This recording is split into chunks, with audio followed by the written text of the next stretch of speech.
What's up?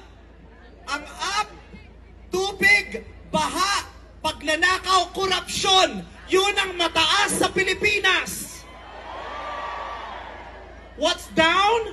Ang down, ang babang-baba, yung mga Pilipino. Kaya sa ngalan ng lahat ng mga kapwa ko artistang nasa entablado ngayon, pati na rin yung mga artistang nasa baba at nasa iba't ibang lugar na nakikisama sa amin, binabati po namin kayong lahat. Mabuhay kayo, mga kapwa namin Pilipinong nanakawan ng gobyerno. Mabuhay kayo. Yan ang pagbati natin sa isa't isa. At para sa lahat naman ng mga politiko at bahagi na ng gobyerno na nagnakaw sa atin, nagnanakaw sa atin, mga nakatingin habang may nagnanakaw sa atin, mga kasama ng mga nagnanakaw sa atin, mga alam na may nagnanakaw pero hindi nagsasalita, mga kasama ng mga nagnanakaw, mga nagtatago ng magnanakaw, isa lang ang gusto naming sabihin sa inyong lahat. Patawad kay Father pero putang ina ninyo! Kaputa-putahan ng mga putang ina nyo! Katatapos lang ng misa, pero Panginoon, patawarin nyo kami, pero totoo yan. Ito ang wika ng lahat ng mga Pilipinong ninakawan, putang ina nyo! Putang ina nyo! Putang ina nyo! Putang ina nyo! Putang ina nyo!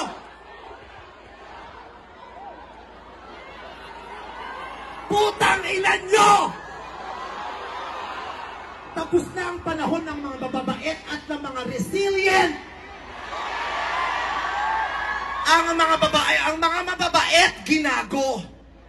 Ang mga resilient, tinarantado. Hindi nauubra sa atin yung bait-baitan, kimi-kimian, tahimik-tahimikan, patawad pero hindi po. Hindi ko sisimplihan, hindi ko babaitan ang mensahe ko ngayon dahil hindi naman sila mababait. Sa katunayan, mga hayop sila. So bakit natin babaitan ang mensahe natin? Hindi natin kakalmahan ang mga salita at kilos natin dahil deserve nila ang galit, ang pikon at poot ng mga nanakawang Pilipino. Hindi tayo pwedeng kumalma. Hindi pwedeng iiyak lang. Hindi pwedeng magtitiis lang, hindi tayo kakalma. Hindi ko kayang maging magalang sa kanila dahil mga bastos sila. Mga salaula sila at mga baboy sila. Hindi natin kayang maging mabait sa kanila dahil mga walang ya sila. Hindi pwede. Hindi pwede. Yung mabait ka lang, mabuting asal ka. Hindi uubra sa kanila ang mabuting asal at mabait lang kasi nga mga demonyo sila. Kaya tama yan. Sumigaw lahat ng galit. Lahat ng galit na galit. Ang hindi matatapos ang galit bukas. Ang iparirinig ang galit hanggang hindi makulong ang mga putang inang magnanakaw.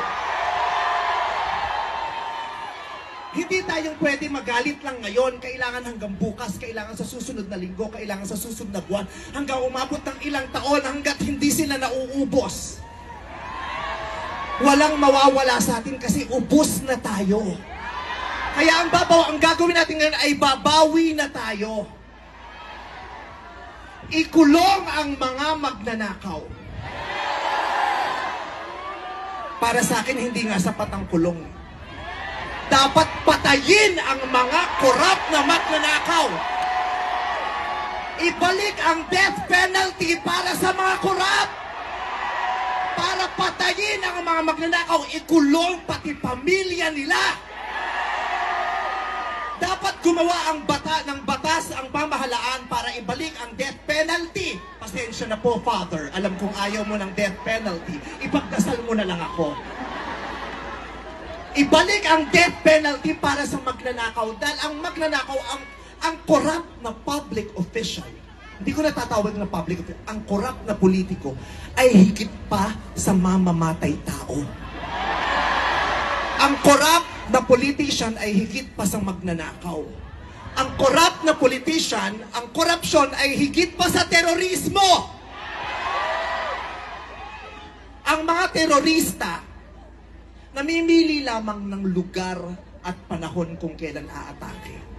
Pero ang mga magnanakaw sa Pilipinas, walang pinipiling araw. Araw-araw nila tayong ninanakawan. At ang inaatake ng mga terorista, yung mga iba ang pananampalataya, iba ang paniniwala, iba ang lahi.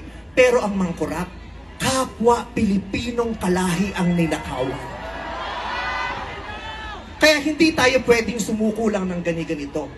Kaya hinahamon ka namin, Pangulong Bongbong Marcos,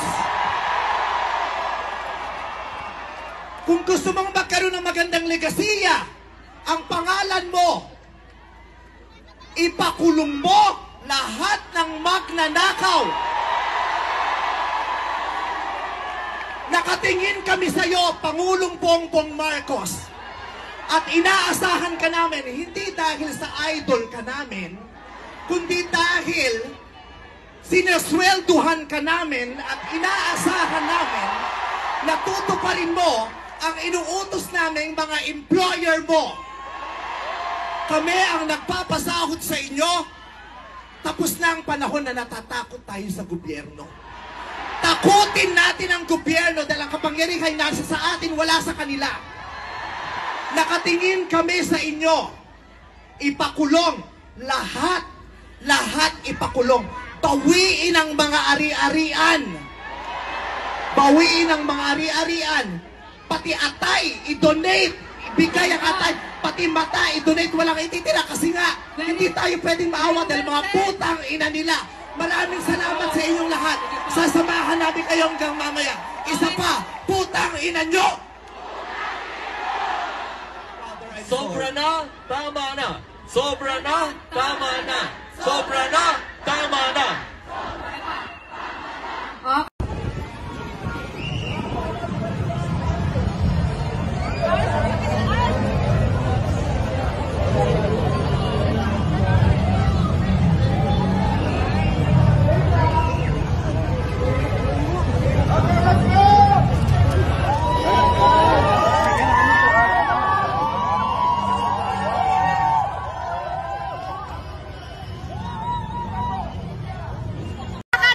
Lakad po!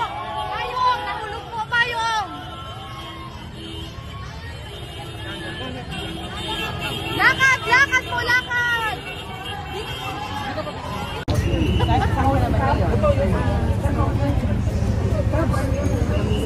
Hi, sir.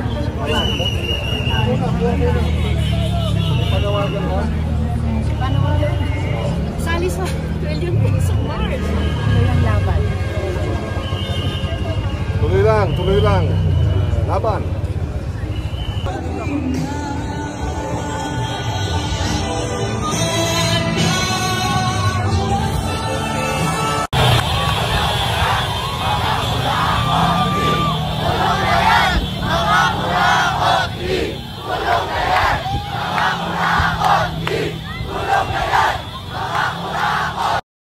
At nag-umpisa na ngang maglakad sina Vice Ganda at ilan sa mga artistang kasama niya, no? Maging sina Senador Hontiveros at si Senator Pangilinan nakiisa rin dito sa Trillion Peso March dito sa EDSA. Kaya abangan natin ang ilang mga update pa tungkol dito.